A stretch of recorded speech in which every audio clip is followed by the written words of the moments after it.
Yo, good evening. What's up, everybody? What's good, All the fam? Gumbo fam. We back at it with another episode 13. Episode 13. That's a good Imani, number right there. is it? I Is it? think so. Some would debate that. Depends on how Uh, superstitious you are. you know what? You know me. I believe in all of them, but I'm not scared. But not that one. No, like I mean, I get it, but like, so Oh my god. All right. Right up at the top. So Monty, how's your week? Let's address Lou will not be joining us tonight, and JBM is a maybe, that's right. We'll hold possibly. it down for them. Yeah, we gonna hold it down. We gonna hold it down. Regardless, we gonna hold it down regardless. Come on now, you know Oh, we that's a got this. song. I'm gonna hold it down. You gonna fall in love. I'm gonna hold it down. You gonna fall in love. I think it's a Brandy song. Yeah, we got in the chat. We got a chat. Mr. Yo, Lowe, what's up, what's Mr. going Lowe? on? Hey, this man just started watching Star Wars for the first time. I'm proud of little cousin. Yes, and he was very hype in the He Discord was. to share that with us. He didn't catch my reference at first. That was hilarious till he watched episode 4 and he was like, I get that now. that was great. Mr. Lowe, how far are you? Yeah, what I saw you on Xbox Live earlier, still watching Disney Plus. So he's been binge watching that. That's hilarious. How's your Just week finished been? episode 5. Mine? Yeah. Oh, normal, fine and dandy. I didn't realize that. You always ask us how we're doing, but we never ask you. So I had to make sure. That's not true. Y'all do. We usually I do? do. Oh, I don't Yeah, recall. I think everybody does. Mr. Lowe says he just finished episode 5. All right, Empire. Let's go. All right. So, Imani, Yes. you ready to get into this? Let's do it. All right. So, right at the top, we got Hulu's Bad Hair trailer. What's up with it? What's this about? Tell the people.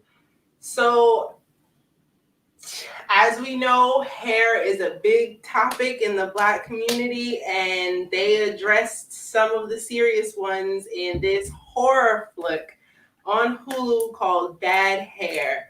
It has a lot of stars in it, and long story short, a young lady with natural hair gets a weave, and I think she ends up weaving some demons into her head too, y'all. Something like that. But Weaving some demons. Yo, that rhymes. Did you mean to do that? I didn't. I Bro, didn't. bars. You know what happened? I What? was watching too many Dr. Umar videos on Twitter. What? Yeah, weaving some demons. That's all. That's something he would say. Shout out to Dr. Umar. If you see this, which I highly doubt, he would not like my hair at all. But yeah, I love natural hair. I have natural hair. I love natural hair. But I love all hairstyles, and I enjoy conversations about our hair, the history of our hair, the history of why we don't wear our hair out often is thick, very heavy stuff. And within the last 10, 15 years, there has been a surge back to natural hair, which I think is absolutely beautiful. But there's still the young ladies who wear their hair only weaves. Some ladies wear their hair straight. And I think the last documentary or movie I can think about that was only about our hair and not anything else was Good Hair, the documentary by Chris Rock. And even that got a lot of negative buzz about it. A lot of people weren't too happy with the title. And so I like that in this film, the name is Bad Hair, and the bad hair happens to be a weave. I think that's dope. What was that animated film too? Because that one in some Academy Awards recently. I forgot about what that the Disney one. Matthew Cherry, I believe wrote directed with, and I think is that his daughter star in that, or was the character based off of his daughter? I can't remember. I don't know about that. That was a good one. The name of the film is Hair Love. Hair Love, yeah, that's it. There have been other hair-related shows, but I'm talking about ones that are about our hair and maybe might bring up the negative conversations about it. I think that Good Hair by Chris Rock was the last one to do it. Gotcha. Yeah. But I appreciate things like Good Hair. Not Good Hair, excuse me. Hair Love by Matthew Cherry. I think especially as young girls, I couldn't wait to get a perm. My mom had one. everybody on TV had straight hair, and we were so excited. And when I went natural, it's something that I did by accident. I was wearing my braids so much that all of a sudden, I had this head of curly hair, and I didn't know what to do with it. My mom didn't know what to do with it. We were both looking crazy. I was looking crazy because it was everywhere. I didn't know what to do, so I ended up perming it again. But that's enough about me. Just this film to me is crazy exciting. I love Black women. I love our hair, and I love horror. And this just brings all of that together. And That's it. Is excited. Sounds like a perfect combination for you. I know, right? And especially now, I've got away from wearing my hair and wigs and weaves for a while, and I just recently got back into it. As we can see, and looking good. This. I'm kind of like, oh, I have another option now. I was only wearing braids or my hair natural for a while, and it's, even though I have a weave in my head right now, I'm really excited to see this bad weave in this film, bad hair. Like I'm stupid excited to watch it with my wig on. Mm-hmm. Yeah, it's crazy. As you should be. So then it drops on Hulu on October 27th, just in time for Halloween. I was about to say, yeah, that's right around the corner. It is. Right around the corner, man. I'm hyped. Good. So definitely, if you got Hulu, be on the lookout for that one. That should be definitely a fun one to watch for Halloween. Going back to the chat. Party. We could do a watch party. What's up, Mom? What's up, Mrs. Cooper? Yeah. So if you just now joining us, we just talked about bad hair. Bad hair. I blink them name just like that. Bad hair. Hulu's bad hair. Bad short-term memory here. So next up on the docket, well, we were going to have a longer discussion about last week's episode of Lovecraft with the larger crew, but since they couldn't make it today, we're going to recap what we talked about on Aftercraft last week, now that we've had a week to sit and digest episode, what was that, 7? I think that was 7. 3 episodes left, y'all. Episode 7, we got 3 episodes left, man. Appreciate everybody that's been joining us for our Aftercraft shows. That show's been popping, it's been jumping. We're doing really numbers, considering it was such a last minute addition to our Gumbo lineup, and so late into the season. But yeah, now since we've had like a week to kind of sort of digest and reflect on it, have you rewatched that episode since? I did. I watched it. I want to say that Monday night. I got to rewatch it with my mom, and although I was able to catch some things that I didn't catch the first time, it was still pretty out there. Someone on Twitter named the alien being Beyonce, so I just refer to her as that instead of Beyonce, like extraterrestrial. But I still don't understand her role, like how the multidimensional thing is going. I'm a little confused on how that became to be. And I think I need tomorrow's episode to understand. We know that Diane, at this point, either has powers or she's influenced by the future, by Hippolyta, who at the end of this episode, shares that she still needs to guide Diane. And I need to understand Diane's role in this to understand what happened to Hippolyta in this episode. Yeah, I'm sticking with my theory as far as how Hippolyta is guiding Diane, and I think it's through the artwork.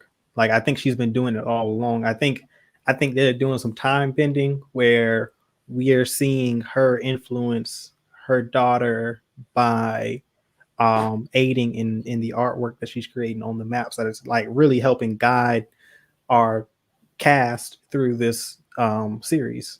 And the warnings and everything that she's been able to illustrate have been extremely helpful. And I think that is, to me, I think that would make the most sense, being that like she's never been to these locations yet she knows, like, whether it be from stories or what have you, somehow she knows that these are bad places, and kind of sort of has like some weird level of insight into what will transpire in those locations.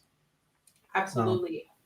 You just reminded me, in episode 1, she handed Uncle George the atlas, the Mhm. map, and Yeah, it had the Grim Reaper over the area where he was going to die. And exactly. I never made that specific connection until just now. Like, yes, it was a Grim Reaper, and it was supposed to be like an omen of a bad sign, but no, he literally died there. But Um, given the context, right? Like, because we had no context for it right, up to that point. Like, we were just like, oh, okay, maybe they know about this location here. Like, maybe there's like some sort of rumor.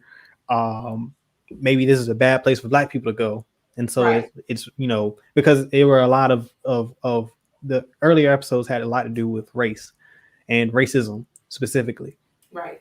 So like that's the immediate association that we would connect to that. But now that we get this Hippolyta episode and then seeing that she's like now some interdimensional superpowered being, like all of it may just be that she's aiding Diane in this way to help, give a warning to the team. Absolutely. I'm excited to, once the series ends, to go back and watch it from the beginning and see what I didn't notice, see what I missed. Especially with like Atticus and him um trying to what's the word I'm looking for? Translate the book. Yeah. And like the symbols that he's seen, like in the same episode, he saw a symbol on his arm, on his aunt's arm, in a picture that he also has on his back. Like we've probably seen that symbol elsewhere in the show, but we just didn't get to notice. Yeah. We didn't talk about the.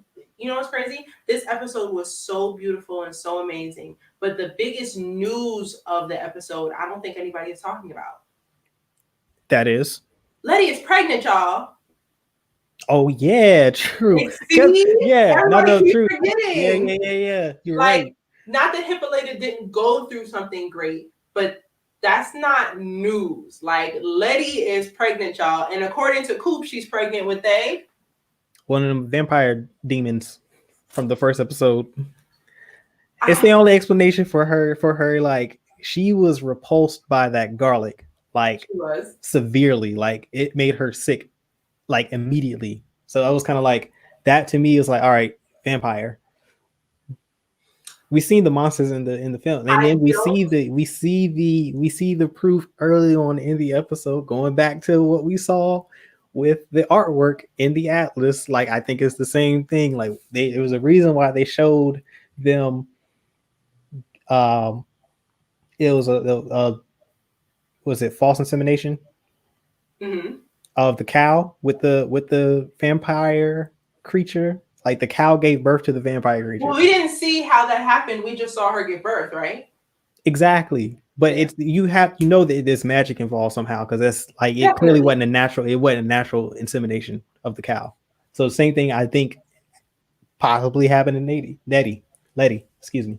I believe you and I agree, but I do not want to watch Letty give birth to that thing. So for my peace of mind, I don't either. I'm going to say that she is holding Atticus's wizard child. I will say though, that's another good alternative. She did technically die. Exactly. She died, and she is now alive again. She died in episode 2, right, and came back to life. Episode 3, yes. She was able to communicate with the dead, and she was the only person in the house who was able to communicate with the dead. So I do think when she died, she went through some sort of change and came back. Maybe she doesn't recognize that she has some sort of power, but everybody in the house, all those people who were living in the house, she's the only one who noticed all the crazy stuff happening. She was the only person who could see the dead people. She's definitely in that maybe it's like the M Night Shyamalan movie, I See Dead People. What's the name? What's the name? That's The Sixth Sense. The Sixth Sense, right? That's what. That's because remember, like, what's the plot twist in the film? I don't remember it. I have to watch it. Mel Gibson, the dad is dead. Oh shoot! I haven't seen that in a long time. Because wasn't somebody? This is unrelated, but wasn't there like a mom who was poisoning her kid? And was poisoning the kid. Yeah, that was a lot for me. I remember I saw that a while ago. That was a great one though. I haven't watched it as an adult. Yeah, that's one of his classics. Yeah. But it's like because he sees dead people, and so obviously it's obvious once it's revealed. But it's like, all right, yeah, so clearly his dad is dead too. Jeez, yeah, I don't. Oh, I have to watch. I haven't seen it as an adult. As a kid, that one put a number on me, but I don't remember being scared. I was like, this is too much. Yeah, no, yeah, yeah. It's those. It's a jump scare. It's not really like a. It's not. I wouldn't call it true horror. It's more. It leans heavy into the. I don't know if jump is horror. Well, yeah, it's horror. I guess so. It's Thriller. It horror. could be a It's a thriller. thriller. Exactly. Yes. Yes, thriller. It's So not we the said real all that genre. to say, Letty can see dead people now. So Letty is something. She is. I think she is now more than human, or Oh yeah, undead, or absolutely. something. Yeah. So whatever is within her is half her, half Atticus's wizard child. I do believe that your theory has a lot of merit, but I'm not trying to put myself through that type of mental strain right now. Yeah. Yeah, I mean, I can both are possibilities. I just like I'm going to pick the wildest theory I can come up with and stick with it. That makes Honestly, sense. at this point, that's the best thing to do. Yeah, because like I haven't. I mean, every episode I've been surprised by what they do, uh, in each episode. But yeah. So if you've been following along with Lovecraft Country and you got some theories about what's going to happen in the next episode, or theories about anything we just talked about, please let us know in the comments, man. We definitely love to hear it from the community. And then also too, if you just joined us, please leave a like, comment, subscribe if you haven't. Definitely appreciate it. It helps us out a lot. Please do. You got But some yeah, more comments? we do have some comments to get to the comments. Heem, what's going on, sir? What's up, Heem? That's my mommy. Hi, Miss mama. Cole, what's going on? They're all dead. Maybe they're all dead. That's the theory. That's a good. That's an interesting. That'll be one heck of a plot twist. I mean, if Hippolyta is moving through time the way she is, technically they are. Dang. Okay, Dr. Manhattan. I wasn't gonna say it. Jesus. Yeah, okay. I mean, it's not outside of the realm of possibility, but I feel like if that is the case, then that would be such an empty conclusion. I mean, that's kind of how it worked for. I agree. Just if Hippolyta is moving through time like that, then it's like a situation like Interstellar, where like all those times were in the same space happening at the same time, and he could alter them regularly. Mm-hmm. Yeah. So, I mean, I guess in anticipation of tomorrow's episode, like, what are some things do you have any theories or anything that you think is going to happen in this upcoming episode? Because it seems to be a Diane focused episode. We did not address from the last episode the beef between Atticus and Montrose, the fight they had. I hope it was in 6. That was in the last episode because remember Letty and them had to talk to him. Did all of that happen? Yeah, you're right. All of that happened in the same episode. Yes, it did. Letty was pregnant. Man. Atticus and Montrose fought. Yeah, you're right. All of that happened in the same episode. Space and a whole bunch of other places. So yeah, if you're right. Yeah, that was the catalyst for them going to the. Yeah, goodness gracious. That probably happened before we found out Letty was pregnant. Atticus and Montrose got into it. Atticus hit him, and Montrose admitted to him that Atticus and Letty caught Montrose and Sammy together, and Sammy left because he and Montrose had gotten into an argument, because although Montrose had come out within their circle, he had not come out to everyone, and he was pushing Sammy away. Mm-hmm. So Atticus and Letty show up, Sammy leaves, and Atticus accuses his father of being homosexual, drops the F-bomb. Montrose admits to it, but also tells him he's not allowed to talk to him that way. And basically, Atticus is feeling frustrated, upset because his father beat him, told him not to be soft, tried to beat him into being something that he couldn't be. And he felt like his father, how can I say that? Atticus is upset that his father beat him because he feels like him being so homosexual in a way is hypocritical. Yeah. He saw it as Yes, he yes, sees homosexuality as being, I'm trying to say this and be politically correct. Atticus identifies homosexuality with being soft. yes, And because so, of his father. yes, because his father beat him and told him that he could not be soft. Right. And now he's finding out that his father is gay. And he's like, how you going to tell me I can't be soft when you out here doing that? Right. And it's probably, and it's implied that that was the correlation, homosexuality and being soft is the same. Yeah. So like he beating him when he is being quote unquote soft or whatever he defines as soft is like very hypocritical and also like just unbelievably abusive. Absolutely. Like, so yeah, I mean that's and that's the opening pretty much. That's like within the first, I want to say 10, 15 minutes of the episode. And he and Sammy are actually having a conversation. And I guess this is like right after um, the the drag party. I'm assuming that it's probably the Maybe night like the after. next day. I think I mean There's not a after time the gap morning that after. we're unsure of because that was episode 5. Then episode 6, we were in Korea. So Yeah, we we went don't to know Korea. exactly if it's the Time next jump. day. I think it's safe to assume that it's probably the next morning. Yeah. Is Macho's face still jacked up? I believe, yeah, I think so. Oh, okay. I think so. It wasn't that long. Like I don't think that much time had passed. Like those those wounds are gonna be there for a while. Like, jeez. Yeah, he got beat up real bad. I said all that to say that I would hope that Montrose and Atticus can in some way communicate better, have a conversation, work together to do something. Because also within these, the beef that they have, Montrose does not think that he has been a good father to Atticus. He is unhappy with how their relationships were, how things are, and that's why he's going so hard to keep magic away from Atticus. He thinks he's being a good father now. He's trying to all of a sudden, be better and take care of his son. But is it his son? Is he his son? That too. We don't know that. We have no idea. Atticus sees him as his father. And I feel like if these people on this show would just talk to each other, things would be better. Right. Communication on that. My goodness. Good Lord. That is like pretty much the crux of all of their issues at this point. Right.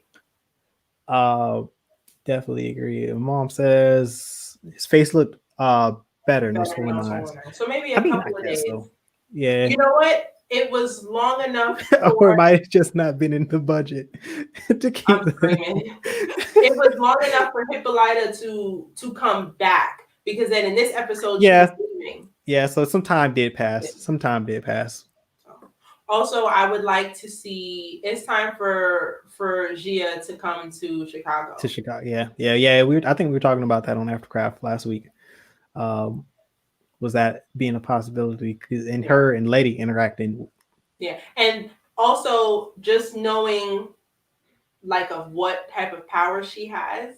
I don't think Letty is going to be just this human.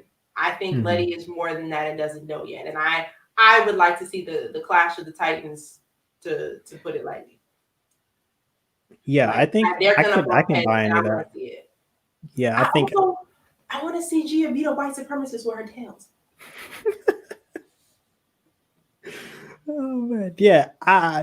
When they bring her back into the equation, like the season finale is going to be wild. That's my only prediction. We got 3 more episodes, 2 after tomorrow, so it's going to be interesting. I think we'll definitely for tomorrow get some more insight into what happened to Hippolyta and what she is now. It may not be revealed what she is, but I think we'll definitely get more. We're definitely going to get a lot more into Diane, and maybe we'll see some more of maybe what motivates her to draw, like where the inspiration for her artwork comes from, or something. Like, I mean, it could be because I think the Hippolyta episode was a personal journey for her, and I think we're going to get the same for Diane. And I'm curious to see, because she hasn't had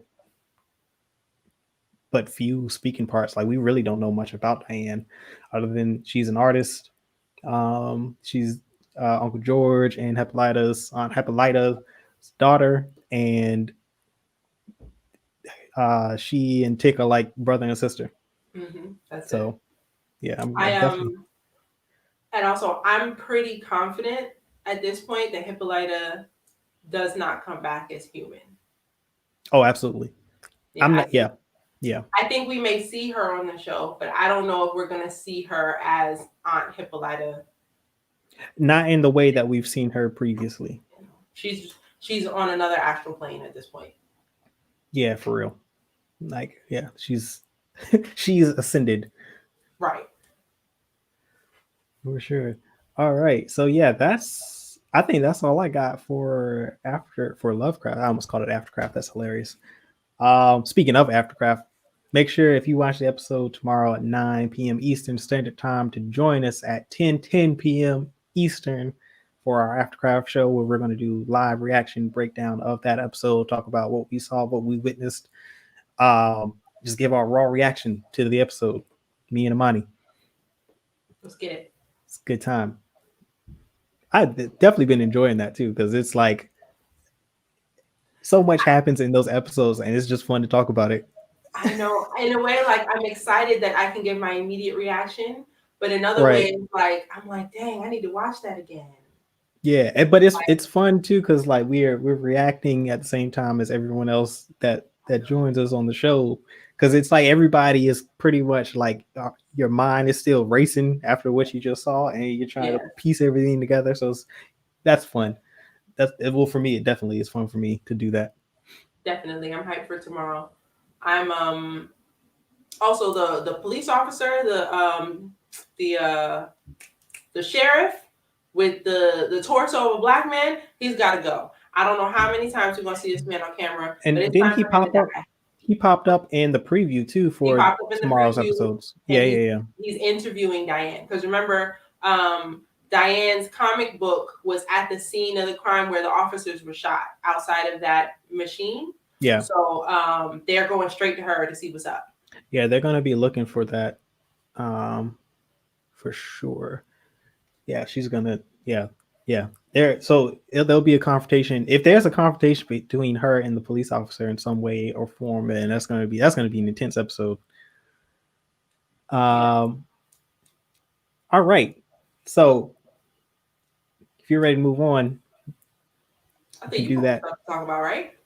We're gonna get I do, but let's get to the boys first, because I think that topic, that conversation segues into our community discussion for tonight. So we'll save that Squadrons discussion for then, but we're gonna talk about the boys because we need to talk about what happened in these past two episodes. Episode 6. Because some things were revealed in this show that definitely took it to another level. Well, one, I can say that Stormfront is playing everybody, and at this point, she is in complete control at Vought. She is playing mental games with everyone, and nobody is safe. And Homelander is the biggest idiot on the show. Yeah, I always thought he was like manipulative and highly intelligent. Not that he's stupid, but she is playing chess and she's playing chess and he's playing checkers. Like he is just oblivious to what Stormfront is doing to him. Yeah, no, I completely, and I think based off of episode 6, if you weren't convinced of that, then episode 6 had to convince you, because like there's no way she has a real love for Homelander in that episode. Like she's manipulating the whole thing. Absolutely. Like, I also think this is the first time someone genuinely loved him. We know she doesn't, but he thinks she does. Yeah, for him, from his perspective, it is love.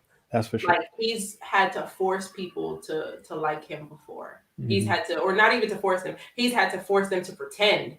Right. Just like we saw in what episode was that, where he had the man who could shapeshift into other people, pretend to be old girl from last season. Yeah, That's that the was type of love he wild. has to get. That was That was wild. nasty. Yeah. But that's the only way he can get love. And now there's a person who's showing just the slightest bit of interest. He is completely smitten, and he is, yeah. Yeah. Just she is playing. She's running circles around him.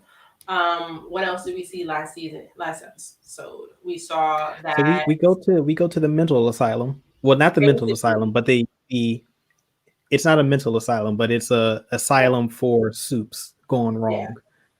basically we find out that Vault is running tests on Compound V. They are doing human trials and human testing instead of animal testing, and they are testing different races, different genders. They're testing people at different ages. I don't even notice. Everybody there was an adult. Mm-hmm. And what I can't tell is that if these people are people who received Compound V when they were children, or if they've given them Compound V as adults. They didn't really specify that. So I'm wondering how they're handling that.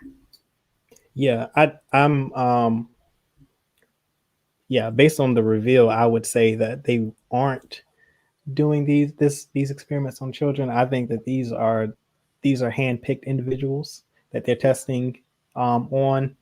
And yeah, I guess before we get in, so what else happens in that episode that we need to talk about before we get to the big reveal? I know what's his name.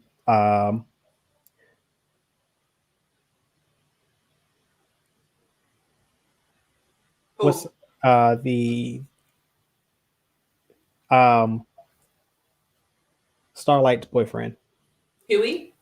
Yes, I don't know why I was blanking on his name. Huey definitely had he got injured pretty badly, pretty severely by one of the soups that escaped. And but we also learned before we even get to that is that Stormfront is overseeing. She seems to be in charge of this facility.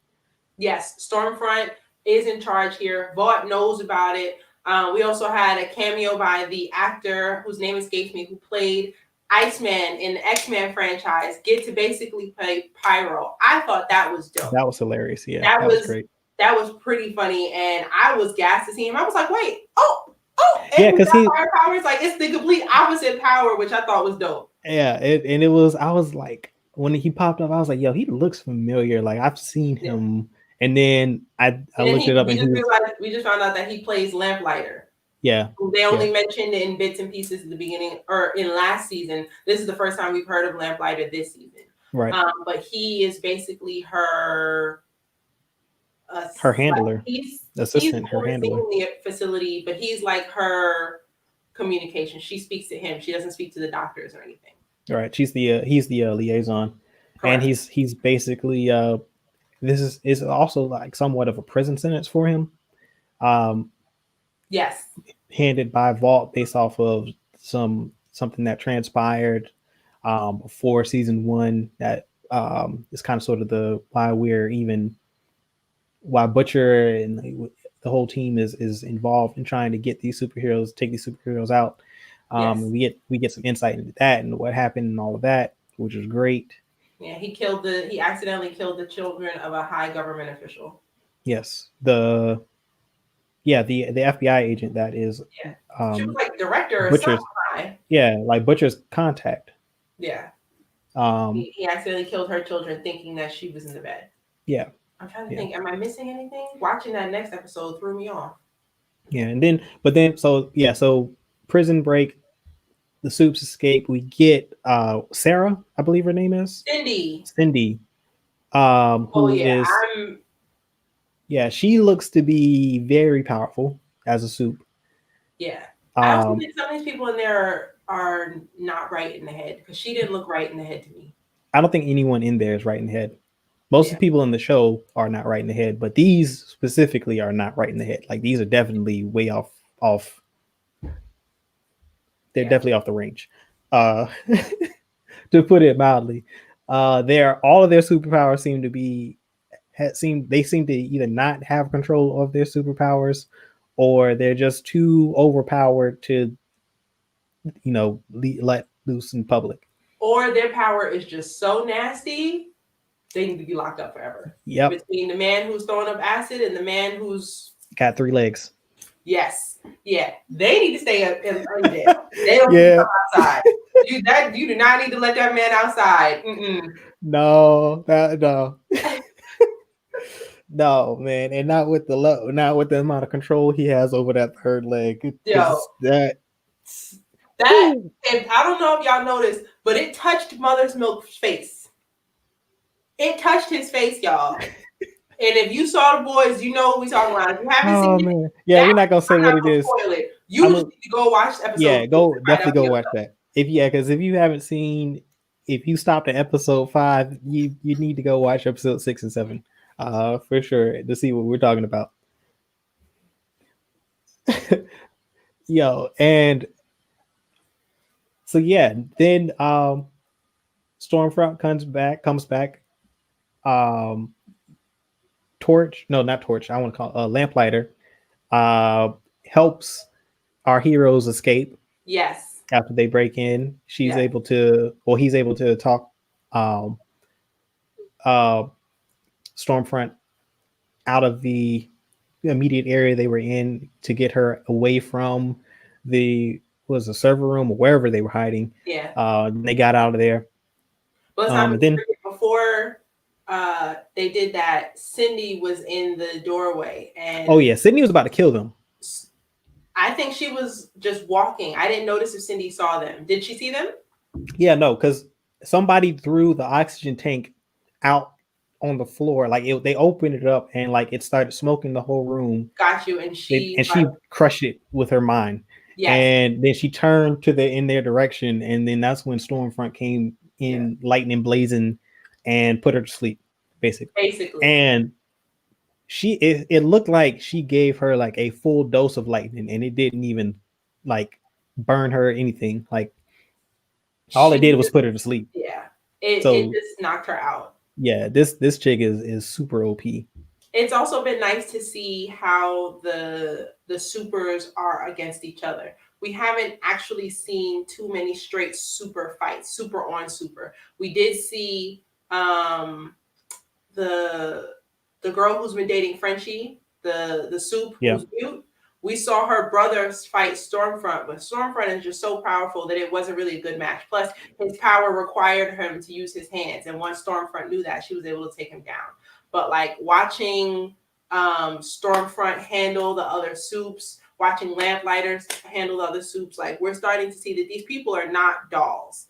They're a lot more difficult to break than you would think, and you see that with Starlight in episode 7 as well. Yeah, they seem to be they're super durable for sure.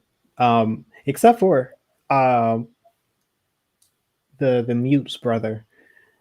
He seemed to break kind of easy when Stormfront figured out how to stop his powers, because it didn't seem much effort for her to break his hands. Right. And I'm wondering, like, also some soups, although they're the ones that are on the show the most are very powerful, there are levels to it. Not everybody is super powerful. Not everybody is as sturdy. Like Starlight has power, but I wouldn't put her power as being as strong as everyone else is. Yeah, and she requires a power source, so she has a weakness. Like she can't just manipulate energy that's around. It has to be, I guess, stored in some form, some it has to fashion. Be somewhere. Like, if she's in the middle of nowhere, she can't do anything. She has to get power from somewhere. Yeah, but see that to me, that's kind of weird, because it's like technically there's energy everywhere for her to pull from, but so it must need to be very concentrated.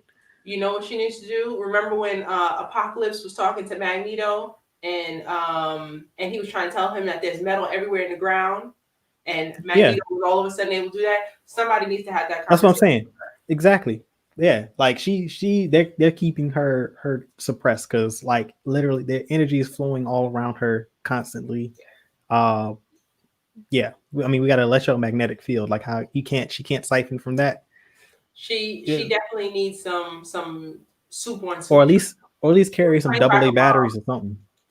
Yeah, she needs some soup on soup training. She was trained by her mom. And what's crazy is watching Homelander deal with his kid. Is that the same episode where he dropped his son off the roof? That was 5. That was 5. Okay. Well, his son just doesn't have strong powers. Yes, he has powers, but he's not as strong as his father. And over time, he can develop his powers further by training. And his son will probably end up being strong because of his dad if his father continues to get involved with his life the way he has been. Oh yeah. They hinted at his that he is actually like that passed down genetically from, well, maybe not, but as far as we can tell, genetically, Storm or Homelander's powers seem to have manifested in his biological son. Right. And so he has his power and he has his father to train him. He would be strong. Starlight was trained by her mom. Also, we know that Starlight did not receive Compound V as a baby. Starlight received Compound V when she was about 4 years old. I remember her saying that from season 1. That might also have something to do with her strength level as well, because we know Homelander had Compound V from the moment he was a baby. Yeah. And you have to think that has a difference. It has to make some sort of a difference. Yeah. And her training, to your point, cannot be as intense and coming from her mom, who's not knowledgeable about said matters. Not like Vault would be. Like, right. Homelander was bred and trained and raised in Vault, so like he clearly would have an advantage over everyone because he's the only one that's got that advantage over everybody. I mean, his father was the president of the company, so like, of course, he's going to have an advantage over everybody. Yeah. So we got distracted, but we didn't even say Cindy has a power where she just goes like this and your head explodes. Now, since she was able to do that from the to the oxygen canister as well, it's clear that she has the power to crush things just with her hand. Yep. Does she have to move her hand, or can she just look at you? I think, from what I can tell, every time she made eye contact with someone and closed her fist, they exploded. Yes. You know what? That's a character on the Incredibles. Incredibles 2, the Crusher. I don't know if you saw it, but it was a black dude. Oh no! He could crush things, but he couldn't uncrush them. So Mr. Incredible got stuck. And he was like, "Well, I can't help you because my power is just to crush things. I can't uncrush." Unrelated, but a little connection there. I wonder if they saw that and then they decided to make Cindy. They've pulled from like literally everywhere. Everybody. Yes. Everyone seems to be an influence for this show. But yeah, I mean, that's the brief synopsis. And then let's talk about the big reveal, because that kind of sort of made me, well, not even kind of sort of, that definitely got me 110% invested back into this show. That being, Stormfront not only reveals openly that she was Liberty, which we knew from watching the show previously, but she is also a super white supremacist, / Nazi. I mean, is there a difference? Kind of, sort of, because like, you got like the brand, and then you got the off brand, and she's definitely the brand. She's 100% on brand. 100%. She's 100% authentic German. Like, did you catch the accent when she started talking to Homelander? Like, it was full on German. I was like, yo, she's a Nazi. And then she reveals that the whole reason why they even invented Compound V was to make a superior white race of people. And I was like, yo, so this is like an Aryan Nazi farm. That's exactly what it is. And go ahead. Just to reiterate how much she's acting, in that moment, she put on her natural accent. Or let's just say she didn't put on her natural accent. She got rid of her American accent and was talking just like how she used to back before she was a super for Homelander. That would be the accent that she's probably most comfortable in. Yep. Yet she immediately switched back to her American accent and went back to acting, and he didn't even peep at all. Completely oblivious. And like now in this moment, he's confronting her about keeping secrets and not telling him things. And you're like, oh, is Homelander about to flip? Is he about to like do this 180 for us? And are they going to try to make Homelander the good guy in this moment? Because that's normally what a show would do. And this dude who's supposed to represent America after this is revealed that she's like a Nazi white supremacist Aryan Nation supporter, and that this whole the vault compound fee and all of this was to make superior white beings, and that he is the superior white being. They proceed to make out, and I'm like, oh my god, we got tear the apartment up. We got Nazi superheroes. Like all of these people are Nazis. Like we have a problem. And before I saw that, I was really like, Homelander, you gotta kill this lady, like get it together. Now they in love, and I'm like, oh my goodness. In love.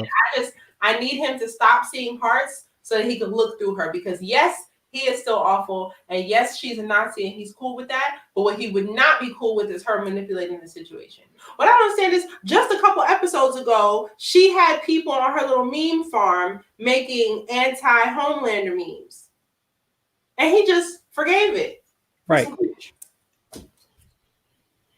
Power to P. I'm screaming. Oh man. I mean a couple, but like given what we know about Homelander, that's not really a stretch for that character. Like it's totally believable for him to be that naive. But it's just at this point, I'm nervous for the future of the world. Yeah. Yeah. And as a matter of fact, me, JBM and I were watching the episode together, and as soon as that was revealed, we looked at each other. We were like, "Oh, so that means Black Noir is definitely white. He can't be black, because there's no way they're going to have a super black man in that squad, given what we know about this now, what's just been revealed. There's no way." Did you watch episode 7? Yeah, I did watch episode 7. What did you find out in episode 7? He's got an allergy to tree nuts. What did you see before that? I saw a burnt face. What color was? Don't play me now. What color was the burnt face? It was burnt. His scars were. He's black. That's a black man with scars. Oh my goodness! I don't think so. That would be so. Okay, but so I had to look this up. But he's supposed to be Homelander. Like he's a clone of Homelander. Okay, well he's a black clone then, just like how Wonder Woman. At least in the comics, but he's not. He doesn't keep the mask on in the comics. But like he is an exact clone of Homelander. He's a contingency plan just in case Homelander goes off the range. They'll send him in to take Homelander out. That's who he's supposed to be. That is a black man, and y'all are in constant denial, and I will no longer take it. Okay, they're taking the show in a different direction. Yes, they might be twins. They're twins in the same way. What's Wonder Woman's sister's name? She got a black sister. Huh?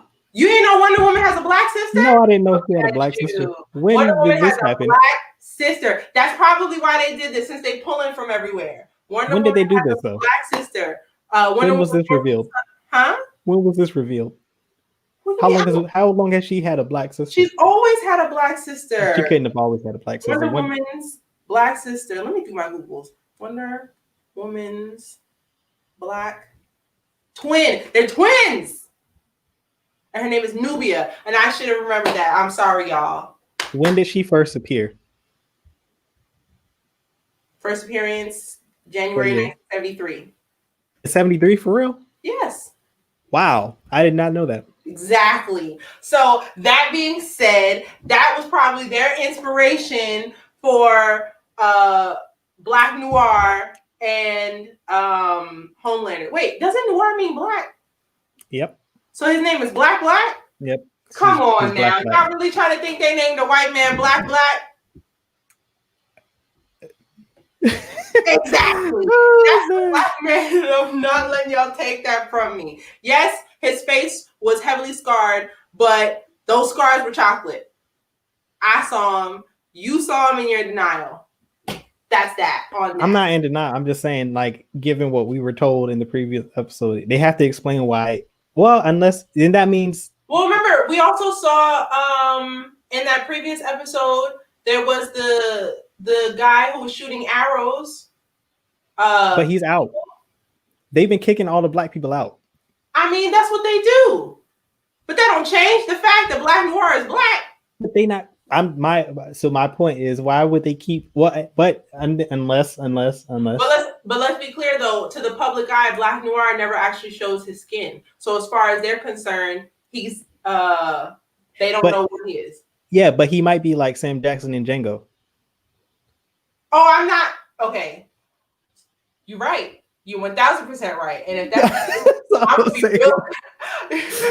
because that's the only alternative there is this, because it doesn't make sense for him to be in that position. I would say he is no more than that than what's the gentleman who's now the leader of Vault?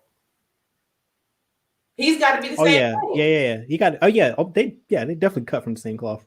They're absolutely the same thing. Definitely. So am I happy? So that makes him a literal super coon.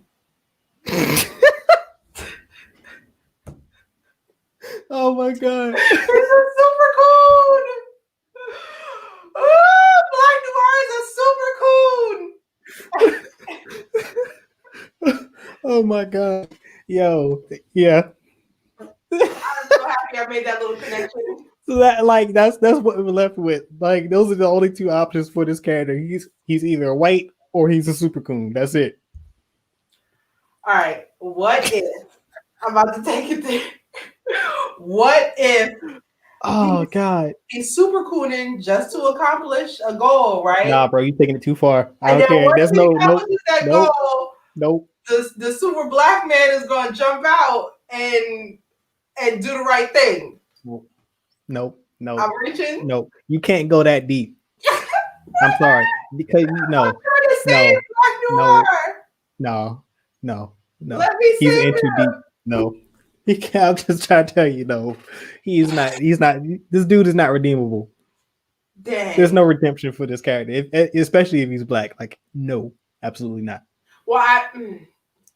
Now absolutely I have to think about it, because I didn't really think about it till today that he's a coon or not. Do I want him to be a white man, or do I want him to be a super coon? Oh gosh, yeah. See, I think I still want him to be a super coon. I would rather him just be a good old strong black man who loves people. But yeah, he can't be white. He's not white. He's black. In my mind, Black Noir is black. His name is Black. I'm never gonna let that go. I cannot believe I'm just saying that his name is Black. I'm just saying, this is like, he's straight up like Uncle Ruckus. Like, I mean, come on now. You can't. There's no explanation for this. You're right. There's no explanation. And then they got dude on camera. Like, he has a camera attached to his like mask or something, or to his outfit, where dude, they can track him at all. Like, no, man. And he knows it. Right. He's okay with this. Like, no. All right. So we're technically talking about episode 7 now. So should we just get into that real quick? Yeah. Let's get into episode 7. So episode 7 starts with. Does it start with Starlight talking to her mom? No, that's not. When they're at the cafe? No. Episode 7 starts with the gentleman, the white man, who is constantly listening to Stormfront. He's listening to every speech she's ever made on rotation. Basically spewing hate speech against super terrorists, which in reality, in the way she's saying it, is just anyone who is an immigrant to the United States. Just anyone who is not a white person is a problem. Yep. And he's listening to these things on repeat over and over again, saying, we need you. We need your help. I can't do it without you. We need to get rid of these people, over and over and over again, until he goes to his local grocery store. Wait. No, before because it's important, because like the cashier at that grocery store, we see him in this loop repeatedly because this is part of his routine, and he is an Arabic American man. Yes. Yes, So yes, yes. so yes, that now all the hate speech is building. These super terrorists coming across the border, whatnot. This is a brown skinned immigrant in the country. Dude is like, at first he's cool, then like as this loop progresses, it's like he's getting more angry and more sweaty, and it's Mm-hmm. like every time he sees this dude, he's less friendly Yes. until the final piece of it. He goes in there, he's like drenched in sweat. Dude's like, "Yo, are you all right, man?" And he pulls a gun on the cashier, and he asks him like, Are you a super terrorist? Are you bulletproof? Are you bulletproof?" And then dude is like, "I have a family." Like he's getting nervous, and then he just bam shoots him in the face, kills him instantly. Yeah. That's how the episode opens. Right. Wild. There's got to be a better way, one, to figure out if somebody is bulletproof besides shooting them in the head. But I think what's most important is that even though those two had a prior relationship and that they saw each other every single day, and this man previously had no issues with this Arab American man who works at this store, to completely doing a 180 to wanting to kill him, just shows how powerful Stormfront is. Well, yeah, it's not only Stormfront, but also hate speech and social media, and how like these various media outlets spreading all of these negative messages into the mind, really, because like he's watching it on the news, watching it on his laptop, and then he's also got it on his phone, and it's so like he's never disconnected from it. Right. And like now that's feeding into his mental, like in his spirit, and like now all this what fake news is entering his conscious, and now that's become his reality, and that's what creates this moment. I'm wondering if, because technically that's the truth that we're living in right now. We do Yeah, that's it. have a society that is pushing fake news on people. And it's easy to pick a side and only listen to that side and Yeah. believe that one side wholeheartedly and not shift from it. And I'm wondering if, let's just say maybe 10 years ago, how would that scene have uh, been taken in? Because I can tell you that when he shot that man in the face, I didn't flinch. I wasn't surprised. If anything, as we were Yeah, we watching, knew him. Yeah. I as we were watching him listen to it over and over again, I knew like, oh, he's gonna kill somebody. I could Yeah. see that coming. But 10 years ago, that probably wouldn't have been a thing. That feeling No, I had. I don't know because I don't know, maybe I don't, because this is all still in light of 9/11 and everything and all of that too, because like Yeah, that this is that's kind of sort of the catalyst for all the animosity towards people from the Middle East, right. especially in this country, uh, that certain groups of people have. And um it really it shines a light. It's social commentary definitely on like social media, and like how all of these different outlets and different voices and just people not, it's information overload, and it goes for everybody, like it's on all sides, like people are just taking in information, but none of this stuff is getting vetted Right. for, you know, to see if it's real. Like most people take things if you take everything off of face value, off surface value, like you really don't know what the truth is. You're relying on whoever is feeding you this information to be honest and truthful, and like that's just not humans. Like people don't do that, not all the time. Like you can't trust everybody at that level, Yeah. And and that's just the sad reality of the world we live in at moment, and like social media, and just the ease with which people are able to access these things. It does raise questions about, you know, how this information is being processed and received by certain individuals that don't know how to filter it. yeah. And I think one thing that is different on the show is there is no other side. Yeah. Like, yes, for example, as far as handling the super terrorist goes, Vought and the right want to create more terrorists, while the left, want to create more soups to fight the super terrorists, while the left is like, no, get rid of all the supers together. So in that case, there is opposite sides. But as far as identifying the super terrorists as a problem, it's a problem on both sides that needs to be dealt with. Yeah, because but it's and all of it is being created by one entity, I know. and nobody has like there. One is influencing this conservative group. The Vought created not only the quote unquote good soups, but they've also created the bad ones as well. Like Yes. they've created this false reality of superheroes that the real world they unleash them into the real world. Like they cause real damage, all Yeah. for what we thought was a profit, but it also has this underlying mission of white supremacy. And you're like, this is wild. Like that's where I'm like, the show took a really interesting turn with that last episode, with that reveal of the whole formula being developed just to create super white human beings. Yeah. And not to take you back to episode 6, but they got the super terrorist of a lifetime out of Cindy. Exactly. And what's crazy is she's a white woman. Yeah. But like, it's like, yo, so are these like are all of these soups in this mental asylum, are they like the moderates? I'm Are they thinking going to go that deep?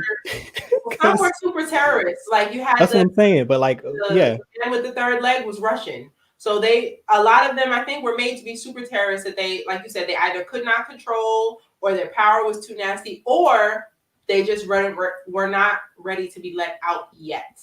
They may have had plans for them. They were definitely doing some testing. They were definitely checking things out. But I think they had more plans for these people than what we saw. yeah. Because I mean, if Cindy was so dangerous that she could never be let outside, well, they can kill soups. Mm-hmm. They chose not to kill her, which means they needed her for something. Yeah, and exactly. instead, she got out, and she is gonna just wreak havoc everywhere. Yeah, I think there's as far as the story goes, I think there's an interesting way for like Butcher, Mother's Milk, and the team. They're gonna have to they need soups on their side, and if they can find a way, Mother's Milk probably is the best person to talk to Sydney, because as you pointed out, like he seems to be the only one that can pacify everyone on the team. Like he's the great unifier. Like he's the one that's able to somehow get to everybody and make sure that everyone's on the same page and diffuse any problematic situations. The And only it's thing like, that makes me nervous is she willing to listen? that's what I'm saying. Like, but if the only person in this entire show that I trust to have that conversation and it not go south is definitely Mother's Milk. He's the only Can you one. imagine if Butcher did it? He'd be dead. God, no, Butcher wouldn't. No, Butcher wouldn't survive that encounter. He would not. He would not. He would not. Like he would insult her off her haircut, and it'd be over. So, in this episode, another crazy development is Homelander and his son. Previously, it was only Homelander and the son's mom and the son. Just interacting, Homelander and the mother not really getting along, to now Homelander has a girlfriend and she is taking her manipulation all the way to the next level. Yep. And once again, Homelander doesn't even see it. She's not manipulating this little boy to get what Homelander wants. She needs Homelander on her side. She needs Homelander to have this son so that she can have something to hold over his head, and he does not see it at all. Mm-hmm. And so he's just going right along with it. She's playing right into his fears of him being the perfect thing for the son. And I guess is it too soon or we already started? Spoilers, y'all. Y'all should have seen episode 7 before y'all. No, we've been spoiling the past 2 episodes. Yeah. It's too late for that, but yeah. But it goes from like just little bits and pieces of, you know, staying up a little bit late or eating candy with just Homelander to, you know, the mom is trying to educate him and show him good things. And she's like, so you don't play 2K? Like, you don't do things that real kids do, when in reality gives him the thought that, oh, maybe I'm not a real kid. Something that he wasn't thinking about before. To by the end of the episode, he completely turns Stormfront. I'm not even going to give Homelander the credit for this. Stormfront completely turns the son against the mother, and they're able to leave with him. Yeah, pulled a straight up Palpatine. And like, you know, the wild thing is, like, the child, like he's like the chosen one. Like, he's also Homelander's replacement, and he doesn't see that either. Yeah, because they very well could have killed her and terminated the kid, and they were like, nope, this is our time. Yeah, but like, you know, because he's angry now at this whole situation, and she's going to manipulate that to her advantage. Like, she's going to use this to that anger and that hatred that he has now that the truth has been revealed, that the world has been kept a secret from him. She's going to use that to make sure it serves her purposes of spreading the white supremacy, because that's really her mission. Right. Clearly, that was defined last episode. Like, this is what she's here for. This is what she's this is all she cares about. And with Homelander's son and him being so young and so easily to manipulate, she can definitely mold him into what Homelander believes she sees in him. And it's not all there. To mold him into what Homelander thinks he is. Right. Homelander, in my opinion, does not have he's like one of those complacent white people when it comes to white supremacy, where he's not going to overtly do things that are racist. He's just going to exist in his white bubble and not do anything about it. He doesn't. Yeah, he does. None of that matters to him. It's not even that he doesn't notice it. Like, none of that matters to him. He doesn't notice it. He doesn't care about it. Like, it's he needs attention, right? And just he wants to feel loved, like that. And that's why he is the easiest one in this situation to manipulate for her, because all she has to do is pretend like she loves him, and like he's all hers. He'll do whatever she wants him to do. Absolutely. Like, we didn't even mention in episode 5, was it? Or episode 6, he went to a country in Africa to kill a super terrorist and accidentally killed a boy in the process. Yeah. And it wasn't because he disliked them. He was just being negligent, just didn't care about what happened with his laser eyes. He just went in, solved the problem, got out without thinking about it. Yep. And then like, and the only reason why he didn't get away with it is because someone in the village was recording the whole thing and then put it on the internet. He's definitely not mindful. He lives in his own bubble. Like, the fact that Stormfront knows. Also, it's crazy that Stormfront is old but knows so much about social media. She is like the most successful old person online. Even though she doesn't look old, she is like 100. Yeah. With Instagram, and I think that's crazy. Yeah. But Homelander doesn't get any of that stuff. No, he's completely oblivious. Like, he's just self-absorbed. Like, if it's not about him, he doesn't care. Like, he's a child in that way. Like, he's completely self-absorbed. Like, whatever doesn't directly affect him or is not what he wants, he doesn't care about it. It has no true value to him.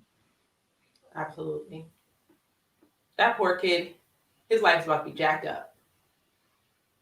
Yeah, and then we get to the end, really, because they get the Homelander's father, the former CSO of Vought. They successfully get him to testify in court against Vought, and he is their eyewitness. And in the courtroom, during the proceeding, right before he can testify, while while he's taking his oath, people's heads just start exploding. His head explodes, or the judge's head explodes first, and then his head explodes, and then all of a sudden, all of these people in the courtroom's heads start exploding. C-SPAN is broadcasting this live across the nation, and everybody's witnessed all of these people getting assassinated. We don't know who it is. Homelander's he's at the proceeding. Stormfront's at the proceeding. Like a lot of the soups and I think most of 7 are there. Yeah. In this room, and like they seem to be just as clueless as everyone else as to what the heck is going on. I mean, it can only be one person. You think it was Stormfront, or is it the CEO of Vault? Because I didn't see him in the room. Oh, Giancarlo Esposito. I was thinking of Cindy, but that's not what that was. That was the chips. Yeah. This is basically a live reaction, y'all, because I watched this before the show. That was the chips exploding. Yeah. Oh, snap. Well, yeah. I wish we knew more about who has control over those. And then also, how is that not going to make the soups look bad? But who all knows about the chips? I don't think anybody really knows about the chips. I mean, they just found out about Compound V. There's no way they knew about most of the soups don't know. I think that's a tightly kept Vault secret. Yeah. I mean, that's probably even more secret than the actual Compound V is at this point. So yeah, I'm curious. The fallout from that. The senator did survive all of this because she was in the room. The lead investigator into this investigation. Mm-hmm. She survived the encounter. So for whatever reason, she was kept alive. I thought that was interesting. And I still don't understand. I'm not quite sure it's even the chips, because not everyone, like, did they chip everybody? Because how did the judge's head explode? I think the fact that lady was chipped, like, I think there are a lot more people chipped than we know. I think Vault has its hand. They may, yeah. It's very possible that like everybody in the U.S. government has a chip. It might just be standard procedure that they don't know about. That's wild. That's wild. Well, I guess we'll see. We'll find out in the next episode. Yeah. I'm wondering, are they trying to spin that on Cindy and say like, oh, this individual, this super terrorist? Because Vault knows she's out there. Yeah. They know she's out there. Yeah. Okay, let's get to the comments real quick before we move into the next. Yes, this is referring to episode 6. That was, I believe, nasty. That was nasty. I actually the third leg. Watch the security tape, because there's a scene where the man with the big third leg is actually using it when they're looking at the security tapes. I didn't realize that's what it was until the end scene, and I was like, oh, that's what I saw in the security tape. That's nasty.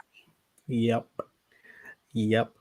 If you're not watching The Boys, you tripping, because this show is wild. Yeah, this show is wild. Like if you like shows that are just off the wall crazy, this is definitely a show for you.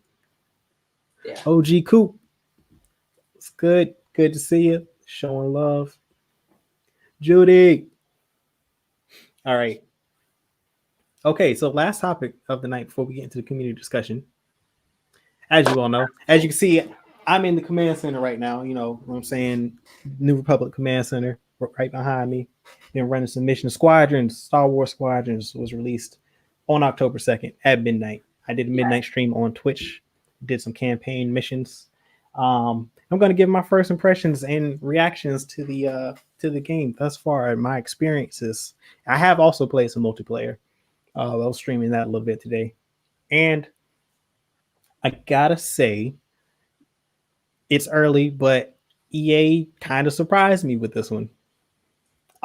It is more of a flight simulator than like an arcade game, and I am shocked by that because flight simulators are not like that's not a mainstream video game type of niche audience, and that goes against EA's brand because they like to sell to the masses. This game will not have mass appeal at all. The level of difficulty, because I'm gonna like it is honestly difficult.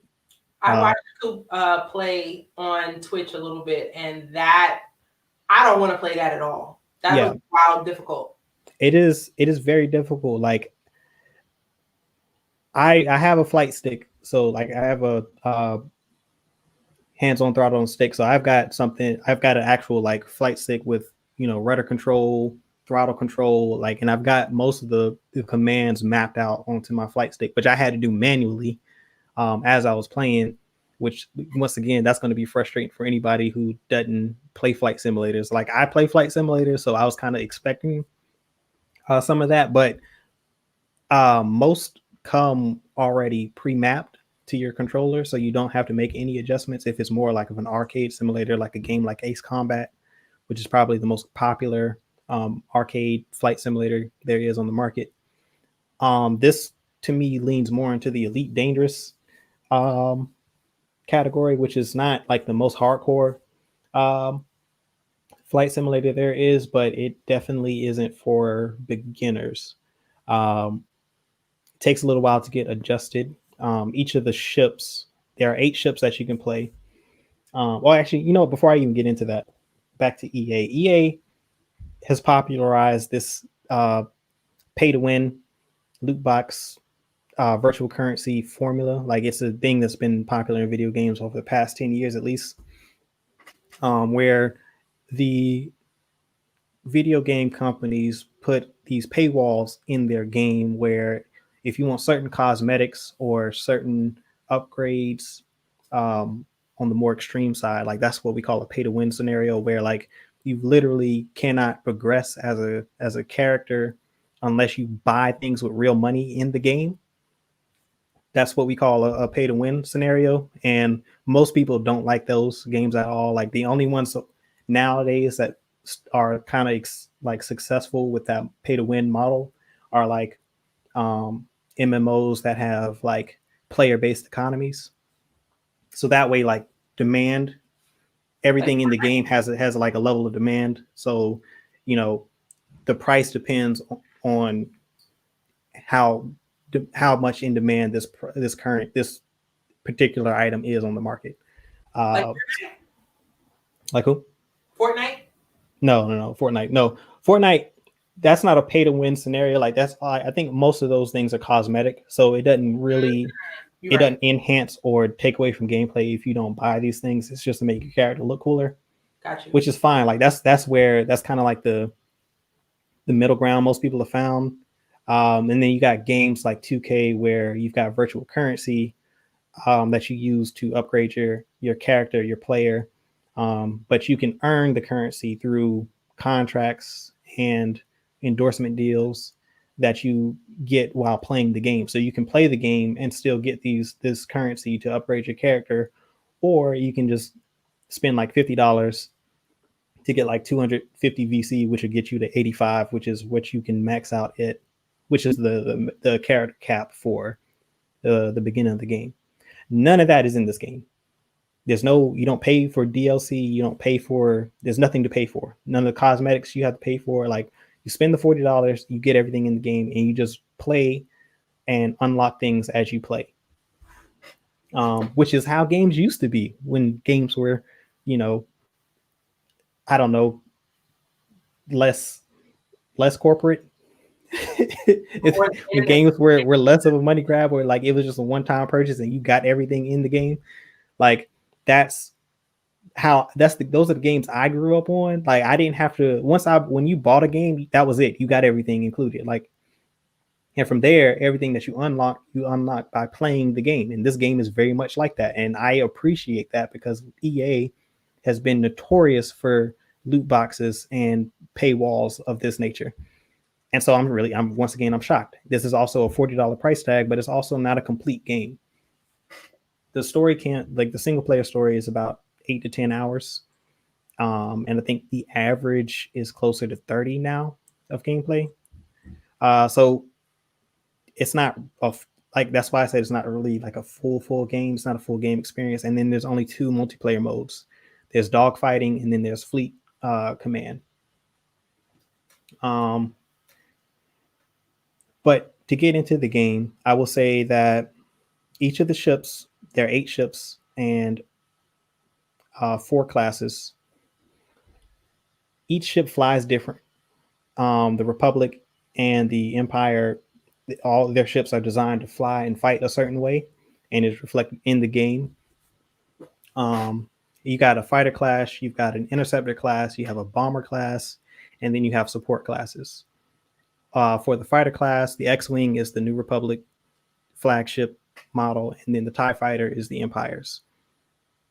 None of the Imperial ships have shields, which is all of the New Republic ships do. So that gives you a tactical advantage as far as the Republic players go. However, the Empire ships are faster, more maneuverable, and they deal higher damage. So that balances out the mechanic for them. Like, so where the Republic ships are a little bit more tanky and they can take a little bit more damage, the Empire ships deal a whole lot more. Even when you upgrade the ships with different components to maximize your damage output, it doesn't equal the base for the Empire. So you're always going to be at a DPS disadvantage from if you're playing for the New Republic or flying for the New Republic. It's important to know how to like it. You have to spend time flying each of these ships, because, or at least flying in the classes that you want to fly. Like I like to play with fighters, and I like to play with interceptors, which are specialized in taking out ships. They're designed for ship-to-ship combat and dogfighting. So that's kind of sort of the 2 classes I really play in. So I've spent the most amount of time flying those ships around. And I have enjoyed it because it is a challenge, like, to fly these ships and to learn how to fly these ships. But once again, the game difficulty. I play on veteran. So the AI in this game are hard. Like, I'm not gonna, like, they're difficult, and part of it is because it requires a squad. Like, you have to play cooperatively in order to be successful. And the AI, if you don't know all the key commands off the top of your head, is going to be very difficult to play on a higher difficulty level. I'm pretty sure at the lower difficulties, it'll be a lot easier to breeze through the campaign. But I don't really play. I've never been one to play games on easy. Never done that. Is that why you kept dying? Are you playing on the hard mode? Yeah, I've always been like that. Like, to play every single player campaign that I have ever played on any video game, I've always put it on the hardest setting. That's just always how I've been.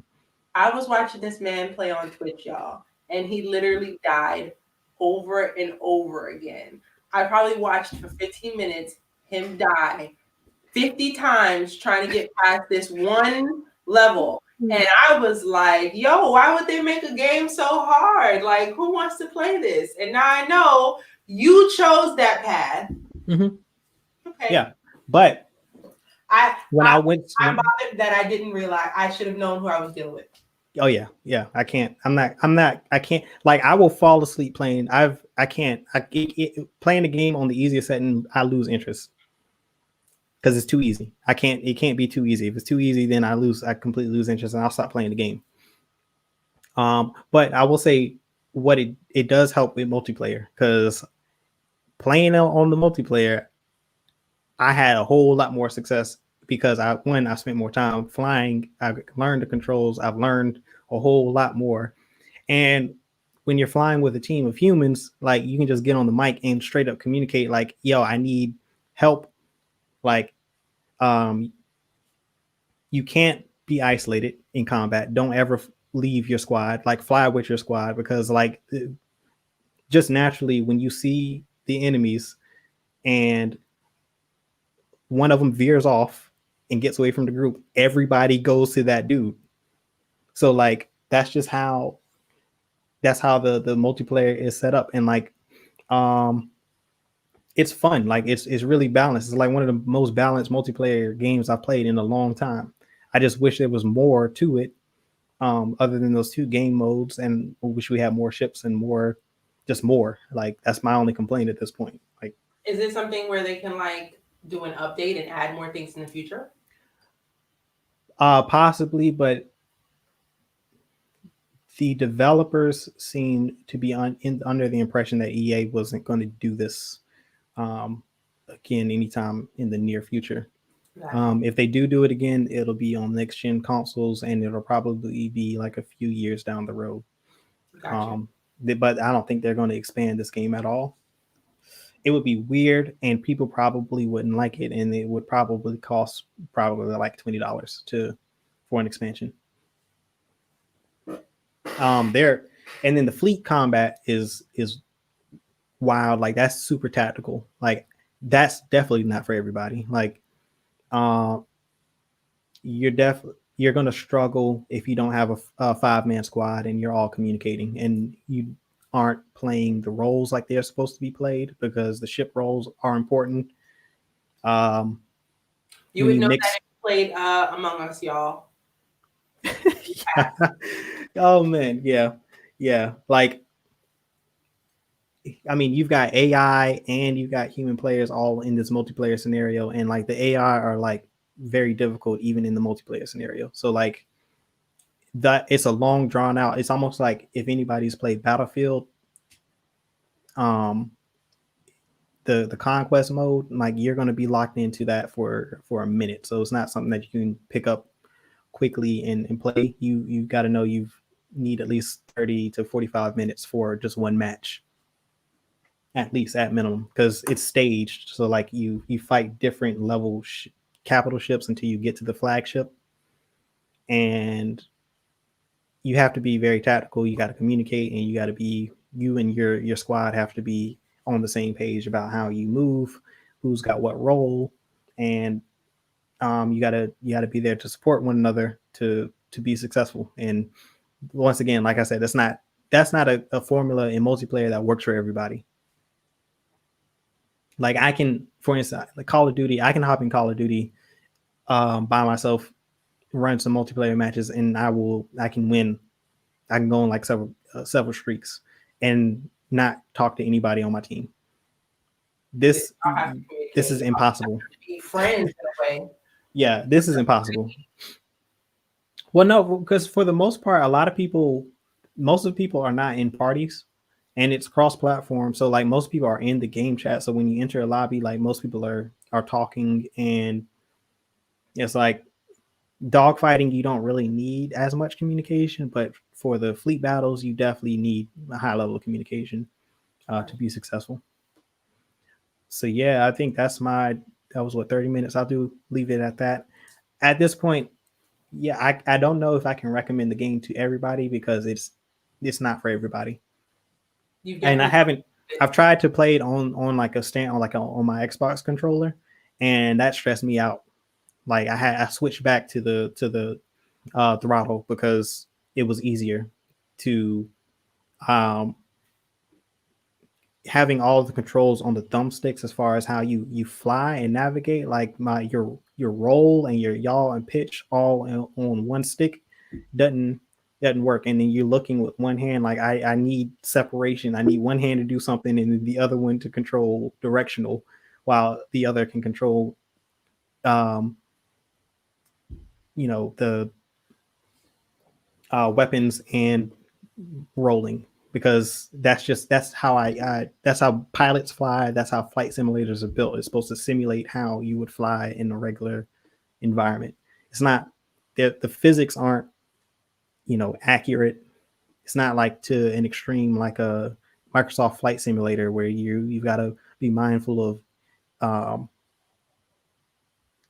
gravity, physics, the air, the rest capacity and all that. Like it's not that detailed. But if you've never played a game like Ace Combat or like Elite Dangerous, you're definitely going to struggle. Like if you haven't played a flight simulator at all, like arcade or what have you, you're going to struggle with this game. Was watching you play, and I was like, dang, he needs a stick. He needs a flight stick. And then, but that's when I thought you were just playing it on regular mode. So I figured that the controller was the problem. Now I know you have the stick, and you have chosen violence. Yeah, like a lot of it too. Like a big part of my struggles in the single player was like not knowing how to command my squad because the AI just go off and do whatever you tell them to do. But if you don't give them any commands, then they're not really going to help at all. And so like I've learned how to call for help. Like if I have someone on me, like you're playing the game from the cockpit the whole time. You can't change your view. So if someone's behind me, I can't see them. So like I can make sure that they are guarding me. My wingmen are guarding me, so that if I'm under attack, they'll engage whoever's attacking me. Nice. That's not something that they tell you. Like you just kind of have to learn from playing. But that's going to be a major hurdle for people, and it's going to frustrate you if you've never played a game like this before. It's not for me. Yeah, it's not for everybody, and that's why I'm shocked that EA even greenlit this, because this is not their MO. This is not their business model. Like they make games for everyone pretty much. Like they want as many people to pick this up and play it with ease as possible. And this is not an easy game to play. You know who's probably real hype about this game? Pilots. Oh yeah, no, absolutely. Yes. The pilots who are also Star Wars fans, like former pilots, people who play flight simulators, people and Star Wars fans, I guess in general, that play video games, they're the ones that I've seen that are the most hype about this. Everyone else, and that's who they targeted, and I have to give EA props for that. So yeah, man. So that's my review thus far of Star Wars Squadrons. I'm enjoying it. I'm going to play it again as soon as we finish this stream. Definitely, I'll be running some more multiplayer, doing some dogfights, because that's been very enjoyable. Let's get to the comments. Eam said you didn't stand a chance playing the hard mode. Oh yeah, no, not early on, but I'm halfway through the campaign now. Nice. Hi Ashby, thank you for tuning in. Ash, what's going on? So yeah, all right. I'm ready to get into the community discussion. How about you? I am too. Awesome. Okay, so Imani, you do the honors. Last week, I asked you guys to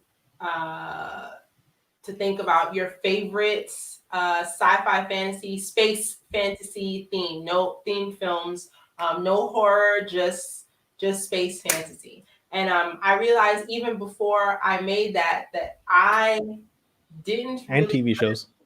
And TV shows, yes. In doing that, I either shy away from fantasy or I just don't. I didn't have a good understanding of what fantasy was. Let me say it like that. And sometimes a lot of people can blend in tend to blend in sci-fi and fantasy, and that's not really what that is. Sci-fi specifically has a lot to do with science. Yep. So space, mathematics, things like that. So basically any space film you could consider sci-fi. Not quite. Because the science, so sci-fi really tries to be realistic as possible, as far as like how space is, the perils and the dangers of space flight. Like they try to make like the travel times realistic. Like Star Wars, I always make this analogy for Star Wars and Star Trek, because Star Trek is more science fiction and Star Wars is more science fantasy, because it's not trying to be technically accurate, or Star Wars is, whereas like the Star Trek is trying to be as I'd say as knowledgeable as they are about space, try to be as knowledgeable as they can be about space and how that works. Star Wars is just like, this is what we're doing. Yeah. Like Star Wars, the ships fly like their aircraft. like they fly like World War II planes in 0 Gs, which makes no sense from a scientific standpoint. That makes no, that's not even possible to do to for those ships to fly the way they do, but that's where it's more fantasy than it is sci-fi. So I had Star Trek on my list. Would you say that it is fantasy, but it's just closer to sci-fi than Star Wars is? Yeah, given the time, it would be yes, because the original series is as scientifically accurate as they could be for the time, and then Next Generation is too. Like it's definitely falls into that realm of science fiction. Really? So then, if that's the case,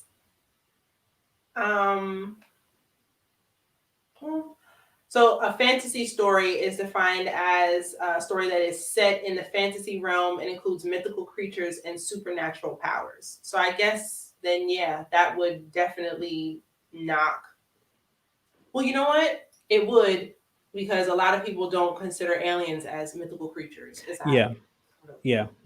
So that's there are some episodes where they kind of go into some mythology, but most of it is explained scientifically in the end. So, yeah. I haven't seen Dune yet. Is Dune science fantasy? Dune is definitely science fiction. Science fiction. No. So, it's fantasy too. Yeah, that's fantasy. That's sci fantasy. Got you. So what just in my thinking about specifically outer space and fantasy films, there aren't that many. Like that might have been too specific. Yeah. I mean, they'll bleed more. There's a lot of bending, I think. So JBM brought this up. Battlestar Galactica was his pick, but there's two versions of Battlestar Galactica. There's the Battlestar Galactica from the, I think, 70s or 80s. Mm-hmm. And then there's the early 2000s Battlestar Galactica. And the one from the 70s and 80s is more science fantasy, because it is more like Star Wars than it is like a true to form science fiction film, whereas the remake in 2000s is definitely science fiction 100% through and through, based in space. Like, I mean, the ships, they changed the way the ships fly. Like, they've got actual, like, it's not all thrusters, they got impulse control, like, to control, pitch. It tries to be very realistic. I think that what's the movie with Matt Damon when he goes to Mars, he gets stuck on Mars? That's definitely science fiction. That's more science fiction. Yeah, that's definitely science fiction. So I think my pick is perfect. Which is? Avatar. Avatar, definitely 110%. Right on. Yeah. Science fantasy through and through. Shout out to the movie getting pushed back 1,000 years, Avatar 2, which has now been pushed back again because of COVID. Are you excited? You're really excited for this, aren't you? I love that movie. I saw that movie so many times. I will never forget. My father saw it, and then he took me the next day to go see the movie again. He took myself and my grandmother, I think, and he was just so like. I also think that was the first real 3D film I had ever seen. So, like, I had seen 3D, but I had never seen the real 3D, and I was blown away. Like, I had never seen anything like that in my life. My father just, when he's like completely blown away, all he says is just like, "This is crazy." Just, and like, that's all he was doing. But I remember being in the theater, and I remember we had bad seats because once the word had gotten out how good the film was, like, it was so hard to get seats. So we were like right in front. I was looking up at the screen like this, just watching everything. And I loved Avatar. I saw it in the theater a couple times after that. I'm thankful it's on Disney Plus. My mom and I watch it every time it's on TV. And yes, so I said all to say, yes, I'm excited for Avatar 2. And they need to get it together over there and they need to finish the other films. All I know is that Avatar 2 comes out, they better not make me wait for 3 and 4. I know they're filming them. They need to just go ahead and finish them. I'm tired of it. 2, 3, and 4 need to come out back to back to back. Yeah, I think from what I was understanding was that all the sequels he was filming all together at once. Yeah. Which I believe they're finished with principal and they're just in post production on these sequels. I know 2 is all of the filming for 2 is done. They got some of the filming got stopped because of COVID. I don't think they finished all of the filming for 4. But I know as far as like done deal, 2 isn't even finished yet. Yeah, I thought that maybe I'm wrong, but I thought that most of the principal photography had been completed for most of these films, or at least all of the films that have to do with underwater, because he's been shooting those for a few years, and I think a lot of it was like the post production work, and they still got to get people on green screen to come into the studio, and then also I think reshoots probably. If there were some principal reshoots that they needed to do, then that's probably one. Let's see. Why you do that? I'm gonna get some water.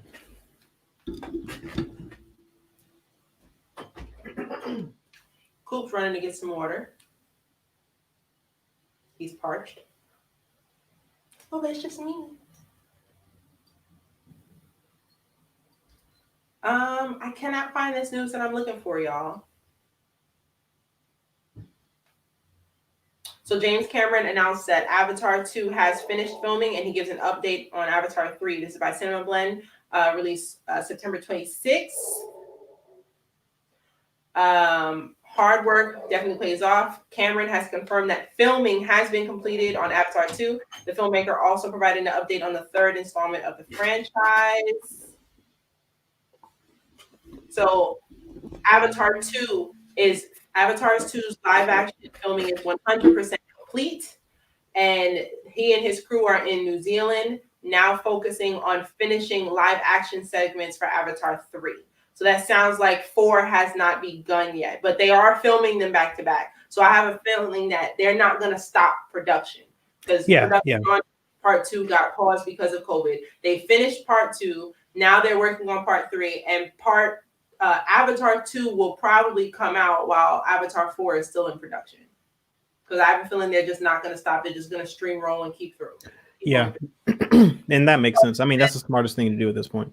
But he did say that they were 95% on Avatar 3. So I have a feeling it won't take too long then. Maybe they will finish it sounds like they've done, if he's saying 95%, then they're done with live action principal and any reshoots that they needed to do, and they're just in post doing touch-ups. But unfortunately, Avatar 2 is not coming out until December 16th of 2022. So Avatar 2, from what I heard, all I've heard is from Avatar 2. Avatar 2 was finished years ago, and it was ready to go. And Universal, I believe, who owned Avatar, or was it Fox? Might have been Fox, because Disney has it now. Mm-hmm. But they were hesitant to pull the trigger on it for some reason, and it might have something to do with the sale that inevitably happened to Disney. Well, I'm thankful that James Cameron stuck to it. And although on this end it feels like we're waiting for a long time, James Cameron wrote the script, or had the script ready for Avatar 20 years before it came out. And he was not prepared to do it because the technology at the time would not allow the vision that he had in mind to come to fruition. So although that's the only reason why I don't mind waiting. Like, I know he created that forever ago, and he was just able to make it come out not too long ago. Like, it took him 20 years to give us this film. So I can wait 10 for Avatar 2. Am I happy about it? No. But I will say I'm not the biggest fan of sequel culture, like a movie every year or every other year. I don't mind waiting every once in a while, especially when sometimes a film coming out back to back to back feels rushed. I don't mind when there's a significant gap in between sequels. I think 10 is a little excessive, but I like it when they make a film and let that film stand alone on its own for a while before you come out with the next one and spend time making that. Bad sequels happen because people rush into things. Yep. Yeah. So, Yeah. like, I'm confident in Avatar 2. I'm hoping that Avatar 3 and 4 are just as vibrant, just as exciting. But I'm not happy that they're scheduled to come out back to back to back. Yeah, but I think, well, the good thing is that the story was written, it's been developed, it's ready. It was just a matter of shooting it. And then the way that the film is shot, most of the principal photography and the CGI and all of that should be somewhat the same, but that can also be a negative, because especially since the first film, a lot of why it was successful was because of the technological advances. Mm-hmm. You're not going to have that same impact for the sequels, so the story has to really be strong because you're not going to have that momentum, and that the technology is not going to be a factor for these as it was for the first film. Got you. I love how this just turned into an Avatar conversation. Yeah, well, we just had a Star Wars conversation for like 30 minutes. It's only right. Are there many space fantasy shows you can think about? Yeah. Well, not, I wouldn't say many, but Firefly is one that's kind of like a subculture. It's like a cult classic, I would say. It's not the most mainstream show. I think it had maybe 1 or 2 seasons. It didn't have a long run, but that would qualify as a space fantasy, sci fantasy. The Alien franchise too, I want to mention, is also science fantasy, as well as Predator, because that's, I think that the planet is, yeah, they're on a different planet, so that would definitely qualify as space fantasy. Um, but yeah, Firefly, TV shows. I was thinking, and I had my mind on like the science fiction shows, like, because I was going to say like The Expanse. I was Raised by Wolves is definitely science. I would say that's more science fantasy. Well, she is an android, right? Yeah, like there are a lot of I guess tones, science, like sci-fi tones within it, but there's a lot of fantasy as well. Yeah. I think if we can include like droids and things in there, especially ones that our science is nowhere near it, then you could even include Interstellar. Yep, Interstellar's one. I would, yeah. I mean, I think for the most part, we'd have to open this up to, because it's not really that many science fantasy type films and TV shows. Like a lot of them are just are. It's a lot of science fiction. If we open it up to just fiction to fiction as well, I can include the show Another Life. I don't know if you got to watch that. I recommended that to you before. So yeah, I haven't. No, I hadn't had a chance to watch that yet. About, a space crew. Basically, they sent out a signal a while ago to outer space just to see what happened, and a ship comes down, and it doesn't move, it doesn't do anything, it just sits there. And at the time, our space technology is a lot more advanced, and we are able to follow that signal and see where it goes. And so we send up a ship. So in this show, they're showcasing what's happening on land as well as what's happening in the ship. And let me tell you, the people on the ship are going through some things. Okay, it's wild. I believe it's starring the woman from what's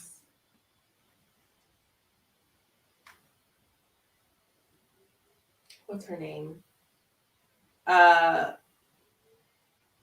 Katie Sackhoff. Yes. She was from Katie Sackhoff. Battlestar Galactica, right? Yep. Yeah. Yeah. BFG. The captain of this ship. And there's so many crazy things. I would say it has. Did you see? I think she's an underrated actress. I think I would say, and she's. I mean, a lot of what she's done is in TV, and she's done a lot of voice work, but she's definitely underrated. What's the movie Cloverfield Paradox, the one that takes place in outer space, which technically qualifies. I mean, I would qualify that franchise as science fantasy. Science fantasy. So if that, well, there's monsters. And I would also qualify Independence Day as sci fantasy as well. If that's the case, then Another Life is fantasy. It's science fantasy. Yeah, because I mean, if you got mythological creatures, like I mean, Doctor Strange is definitely science fantasy. Thor, science fantasy, like space. Yeah, I mean, Thor he's Asgard is out in outer space. Like, I mean, you can Green Lantern, like they're out in space, but it's not really. They're not trying to be realistic with how we know space works. Yes. Although Dr. Manhattan got his own math going on, we can't even argue it. It is what he says it is. Yeah, but he's kind of like a divine being as well. So you could count that into the fantasy. He is absolutely fantasy. So I would say Another Life is like, imagine if Cloverfield Paradox was a TV show. And it's specifically relating to what the people are going through on the ship. Yeah. I could rock with that. Recommend that to anyone. Please watch that. Another film, it's a Netflix film called Titan. Did you get to see that? Nope. Titan. No, not Titan. Basically, Earth. The first thing I thought about when you said that was Attack on Titan. No. It's like it's one of Jupiter's moons? Saturn's moons? Okay, Jupiter's moons. So basically, Earth is going to crap, and they are trying to find another place for us to go, and they think Titan is a viable place. But humans, as we are now, won't really be able to survive there. And so they some people volunteer for this program to try to prepare their bodies for Titan, and basically they are genetically altering people to see, if people can survive there, and they want to make a person that can survive there so that everybody can go. And this is just you're seeing like the trial from beginning to end of how it affects people and what it does and whether or not it works. It was crazy, but I enjoyed it. And I would say, as far as what they were able to do, it fits in the sci-fi fantasy, the science fantasy realm. Ooh. Yeah. Dang, you just said something that made me think about another altering. Oh, Altered Carbon. That's definitely. I would qualify that science fantasy. But that's not space-based, but it's kind of futuristic. What's that movie with that's not Jake Gyllenhaal. What's that other white guy that's like Jake Gyllenhaal? You know who I'm talking about, don't you? I think I know who you're talking about. Give me a movie. I don't know the name of the movie. Well, no, what other movies has he been in? All right. Is the movie where the dude, it's a sequel that came out recently. And the dude God. Are you talking about Ryan Gosling? Yes. Oh, Jesus Christ. That's not who I was thinking about, but that's hilarious. But he is alternate Jake Gyllenhaal. Yeah, he can be. But that's not that. I don't think that's the actor I had in mind. It was not Ryan Gosling. Because to me, Ryan Reynolds and Ryan Gosling are like almost the same person. No. Look wise, yeah. But the roles they choose are different. Roles are different. Like he's like, yeah, Reynolds is a comedic actor. Were you thinking of Jason Gordon-Levitt? Jason Gordon-Levitt is who I was thinking of. Yes, that's exactly who I was thinking of. That would have been the appropriate thing on my role wise. Okay. That's who I was thinking of because they play similar types of characters. Yes. So I did all that to say, what's the name of the movie that Jake Gyllenhaal was in? Not Jake Gyllenhaal, that Ryan Gosling was in. It was outer space, and he had a chick that was a simulated girlfriend. It came out recently. It was a sequel to the movie that came out a long time ago. Blade Runner. Yes. Oh. Blade Runner. Wait, Blade Runner is from the 80s. Oh, okay. It's not like Blade Runner is one of the greatest science fiction movies there is. Well, I wasn't there. My point was, would that be considered fantasy? Because of some of the stuff that was in it? But it's not. Yeah, I mean, it's definitely fantasy. He had an android girlfriend. I guess so. Yeah. And what is it with these white men with these? But see, like now we're talking about like this is like now we're bleeding into dystopian futures. Because that's what Blade Runner is. Can fantasy and dystopian futures not? Yeah. Like it's all that's all fantasy for sure. But I thought it was specifically space because it doesn't really deal with space. That's Earth. Yeah, it's future Earth. It's not technically space. Oh. You see what I'm saying? Like, I mean, I don't have a problem with including those, but for me, I would not have included like a futuristic. Like, I just knew they were on another planet. Oh yeah.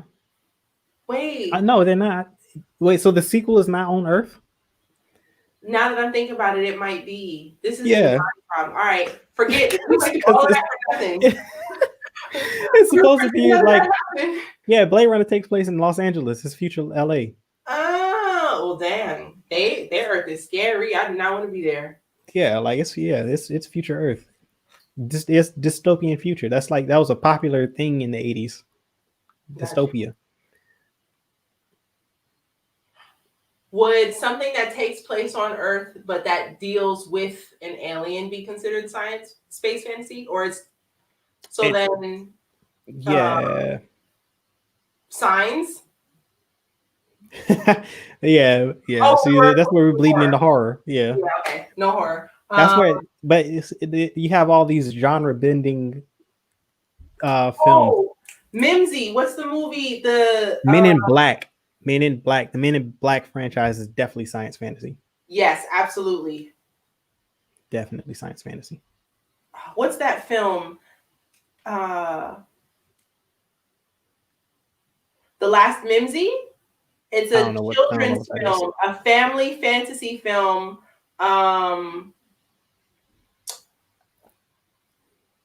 Basically, I'm about to spoil it a little bit, but Earth way in the future, like super future, has some sort of problem, and people in the future are able to do time travel, or they're struggling with how to do it.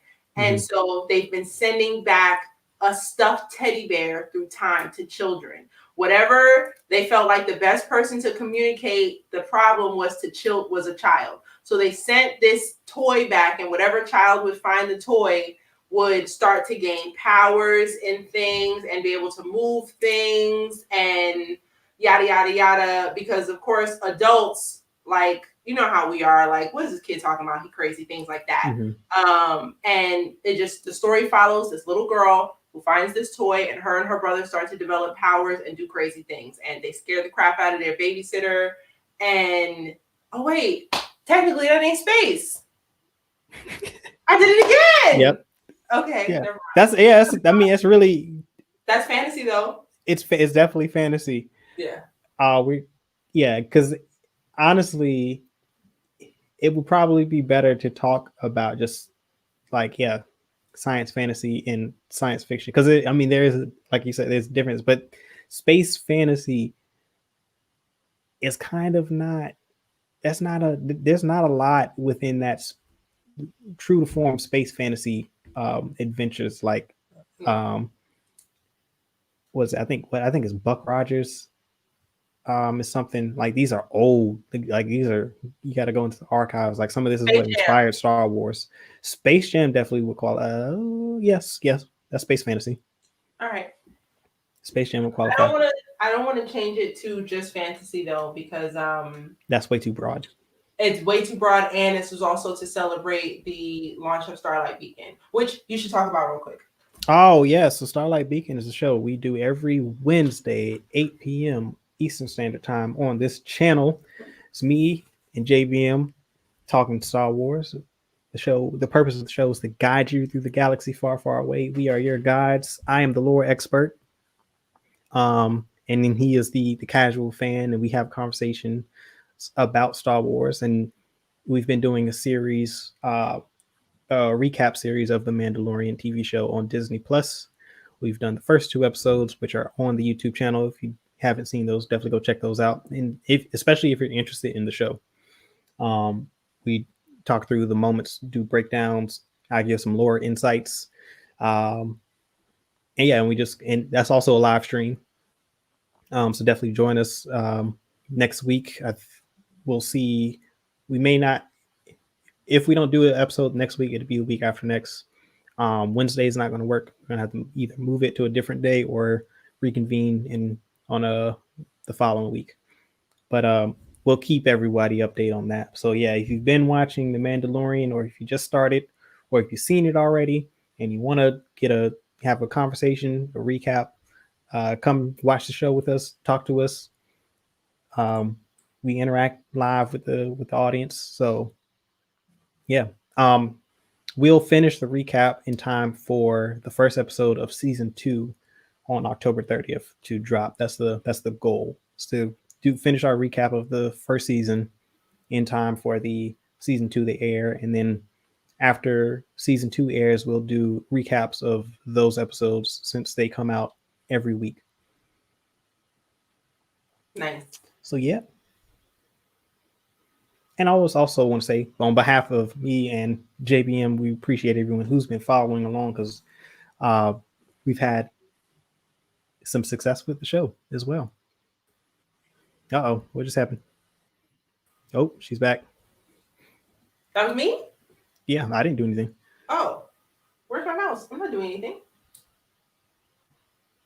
There we go. All right. So yeah.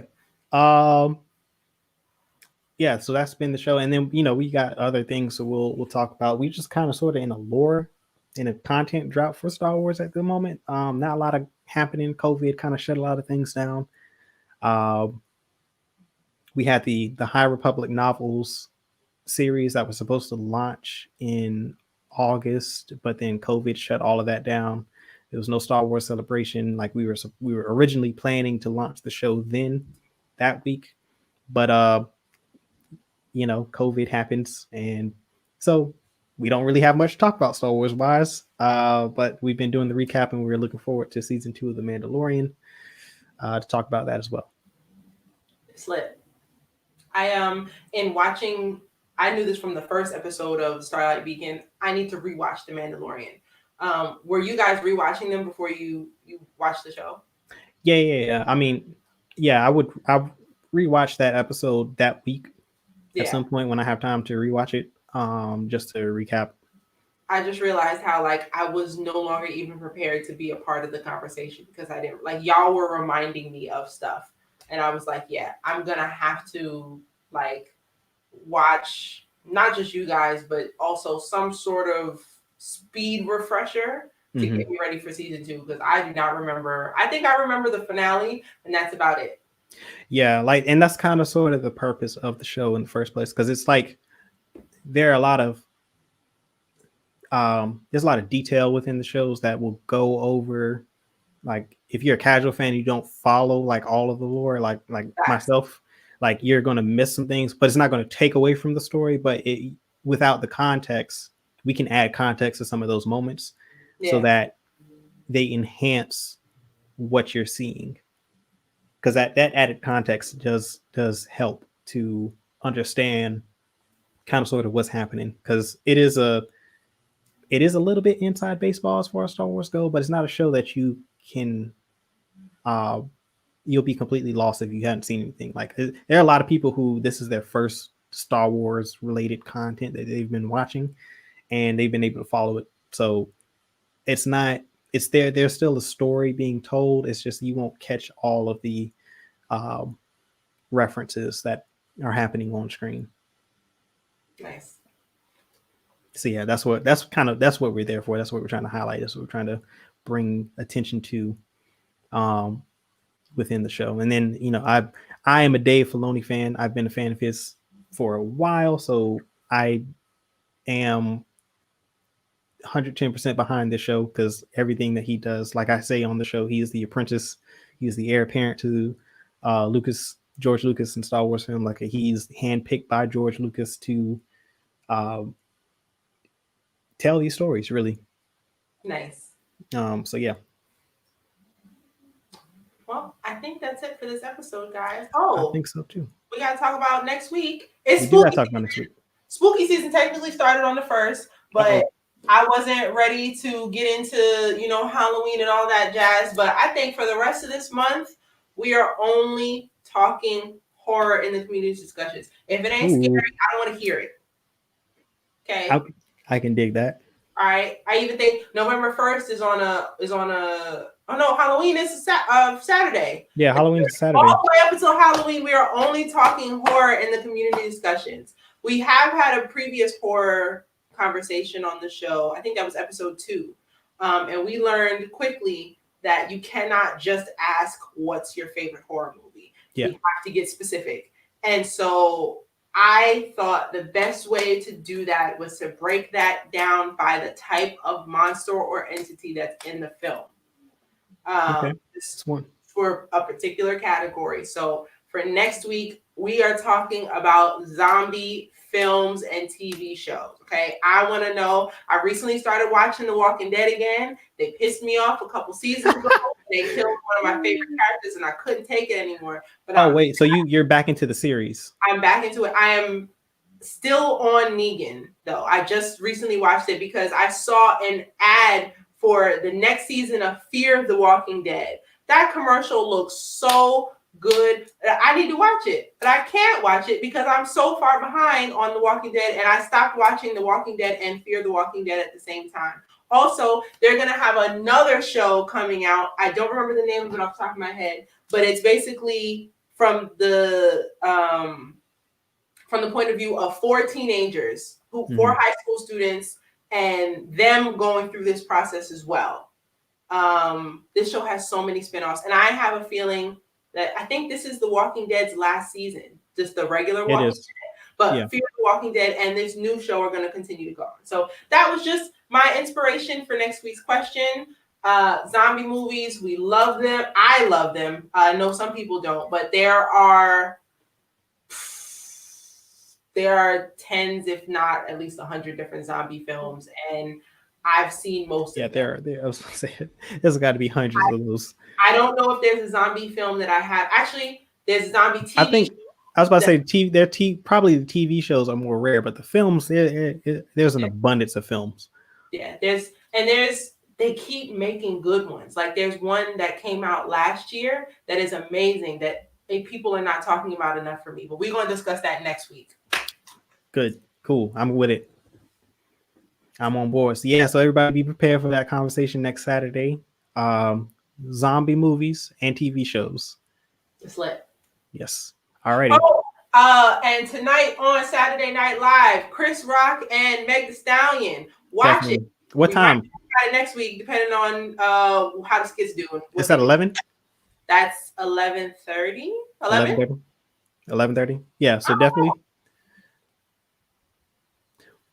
definitely go check that out. Definitely go check that out. 11:30. Perfect. 11:30 on ABC. NBC. Yes. ABC, NBC, CNBC. All these just too many. Anyway, that's the show for today. Appreciate you, everybody that came out. Thank you for watching. Thank you for the likes and subscriptions. Thank you for continuing to support the show. We appreciate it. We're going to be here for as long as we can be. We enjoy this, the shows that we've been doing, and we will continue to do so for as long as we enjoy it and for as long as you support it. And also, too, if you watch Lovecraft Country tomorrow at 9, don't forget, check us out at 10:10 for our live reaction to the episode, because we will be live, Amani and myself. And then next week, the gang should all be back. We'll have a full discussion, horror-based and zombie-based, not horror-based, zombie-based discussion next week. And so, definitely tune in for that. And as we always say, peace, love, and blessings. And we will see you on the next episode. When the aliens come down.